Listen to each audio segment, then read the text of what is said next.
Pernah dengar istilah korupsi, kolusi, dan nepotisme atau KKN? Tiga kata ini sering banget kita dengar. Tapi apa sih bedanya? Pertama, korupsi. Secara sederhana, korupsi itu tindakan pejabat publik yang menyalahgunakan jabatannya untuk keuntungan pribadi. Misalnya, menerima suap atau menggelapkan uang negara. Intinya, ada unsur kerugian keuangan negara dan penyalahgunaan wewenang. Kedua, kolusi. Ini adalah persekongkolan atau kerjasama rahasia antara beberapa pihak untuk melakukan perbuatan yang melanggar hukum demi keuntungan mereka sendiri. Contohnya, dua perusahaan kong kali kong untuk memenangkan tender pemerintah dengan cara yang tidak adil.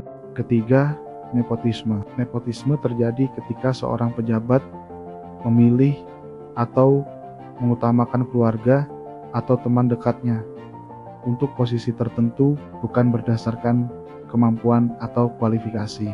Istilahnya orang dalam. Di Indonesia, kita punya payung hukum yang kuat untuk memberantas praktik-praktik kotor ini, yaitu Undang-Undang Pemberantasan Tindak Pidana Korupsi atau sering disebut Undang-Undang Tipikor. Awalnya adalah Undang-Undang Nomor 31 Tahun 1999 yang kemudian diperbarui dengan Undang-Undang Nomor 20 Tahun 2001. Undang-undang ini dibuat khusus untuk menjerat para koruptor dengan hukuman yang setimpal. Dalam Undang-Undang Tipikor ada 7 kelompok besar delik atau jenis tindak pidana korupsi. Apa saja itu? Pertama, yang paling jelas kerugian keuangan negara. Kedua, suap menyuap. Ketiga, penggelapan dalam jabatan. Keempat, pemerasan. Kelima, perbuatan curang. Keenam, benturan kepentingan dalam pengadaan. Dan yang ketujuh, gratifikasi atau pemberian hadiah yang berhubungan dengan jabatan. Jadi ruang lingkupnya luas banget, dari yang nilainya kecil sampai triliunan rupiah.